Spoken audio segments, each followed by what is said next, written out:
Hanner Dydd. Most men don't have two names.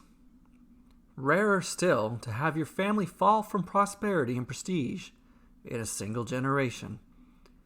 Even fewer men were baptized by the Holy Order and the Fountain of Fons Lacus. But there was only one Hanner Dydd, anointed, blessed by Purus, Lord of the midday sun. Hanner lived in a small town a half-moon's travel south of Meklo City, a far fall from the life of his father, who was one step below the most powerful man in the world. A word of truth upon ears refusing to hear it, and an untimely death, left Hanner's mother destitute and disregarded. Hanner's father had told him he was special, born right at the peak of noon, and baptized the following day at the same time. His mother had spoken a different tone. She told him he was a hard worker. In his town, none knew of Hanner's mother and their family's fall from favor. They had adopted names. Kaif for him, and Rotha for her. Hard work, and never speak your true name, she had warned him every morning. Hanner, or Kaif, did work hard, twice as hard as most men in an unforgiving town, for he had to feed not only himself, but his mother. In the spring, he plowed and planted from dusk till dawn. The days were hot this far south, even in the months shouldering the summer. In the fall, he would pick what the land produced. The summer months brought hard days of building and repairing the homes and other buildings around town. The winter months had him chop timber into logs and timber into burn with Purus's fire to heat their homes and cook their meals. All year round, Kaif toiled and sweat. Not once did a word of complaint leave his lips. A lifetime of hard labor had solidified his muscles as well as his silence. But today was not a day of hard labor. Today was Seven's Day. Along with his mother, he listened to the final words of the dawn servant's sermon. The circle was the most important building in town. Kaif felt pride in knowing he had fixed the hinges on the door not a week prior. As it is written, let it be so. The dawn servant closed his copy of The Light and Darkness. Service was complete for another week. Kaif's mother smiled. Service was one of the few things that brought joy to her. Kaif stood and helped his mother stand. The others formed a line, and the man at the front opened the door to the outside. The mid-morning sun poured into the circle, illuminating its holy walls. A man in black stood in the doorway. He blocked the sun and any man from leaving. You are late. I'm sorry. Service is over, said the dawn servant from the opposite side of the entryway. I believe I'm right on time. The man removed his hat and flashed a toothy smile. His teeth sparkled like the pearls around the blaze of Oler's neck. Then come in. All are welcome in the house of Purus. This building is the one place I cannot go, and the one place you cannot leave. I'll go anywhere I please. Get out of my burning way, said the man at the front of the line. Barv was as thick as he was mean. Kaif had worked for him before. Barv worked his men hard and paid them softly. Barv turned to the dawn servant.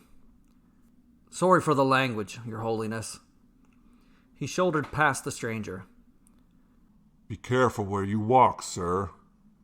The steps are all downhill from here. Barv gave a gesture not appropriate anywhere, especially in the presence of a holy man in his circle. He continued walking. With every step, his feet sank deeper into the ground. It was as if the hard dirt was as soft as powdered snow. By Barv's fourth step, his face shifted to panic. He was buried past his knees. The stranger smiled and watched. Kaif took a step to help him. Barv may never have been kind to him, but no man deserved a fate like this. In passing, every man has a right to a funeral pyre, so that he may ascend to the heavens, forever to serve Purus, Lord of Light. Not yet, son. It is not yet midday.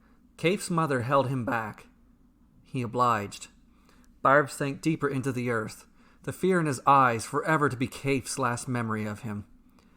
The townfolk backed away from the entrance of the circle. They huddled as far away as possible from the door, fearful of the man in black, each trying to huddle to the dawn servant. "Tywell!" The dawn servant pointed at the strange man in black. In the other hand he clutched his holy book. "Creature of darkness, in the name of the bright brother Purus, I command you to leave this town." The man in black clutched at his chest and dropped to one knee. He regained his footing only to stumble away again. His steps meandered backward, away from the circle until he stumbled into the house next door. Leaning against the house, Penn's house, the man in black placed his palms on its pine frame. The fresh pine turned to rot, creaking and withering. The man in black cackled an unholy laugh, then righted his posture. Penn's house groaned, then collapsed to the ground, leaving nothing but a pile of rubble. In anger, Kaif rushed to challenge the Tywell. Kaif had work on Penn's house. Long were the hours spent with hammer, nail, and saw to provide Penn with a home. For the second time, Kaif's mother held him back. Not yet, son. It is not yet midday. Kaif's mother pointed at the sunroof of the circle. The sun was nearly overhead, but not quite. "Then live in eternal darkness until you starve." The man in black twirled in circles and wiggled his fingers in the air. The sun disappeared. Darkness overtook the land. Soon, the man in black disappeared, becoming one with the darkness. Only his laughter remained. Even the circle filled with darkness. Kaif had never imagined the house of the sun could be empty of light. He couldn't even see his mother, although she held on to his arm. "The power of Mendax flows through me. I am the favored son of darkness. Not even the light of Purus can challenge me." The Tywell's voice boasted through the darkness. Remember when I told you to never reveal who you are? Kaif's mother asked him. "And I have kept that promise ever since, Mother." I was wrong. It is never right to hide the truth. It is not the way of Purus. Kaif's mother tugged his arm. She pushed his chin upward towards the sunroof. The faintest glimmer of light trickled down. The sun was directly overhead. It is midday. Confront that Tywell. Speak your true name. Kaif nodded, then rushed through the circle's door to the outside world. "Who dares challenge me? Behold my power!" The Tywell roared.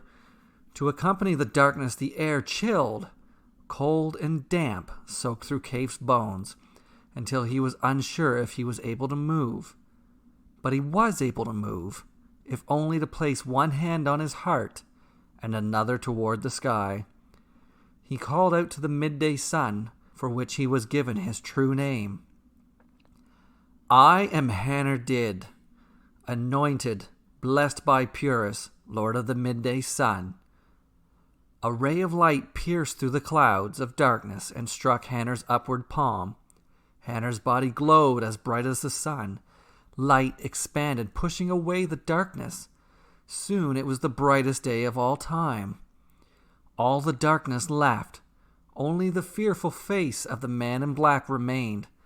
Frozen in time, the light burned away the Tywell and then blew him away like dust in the wind.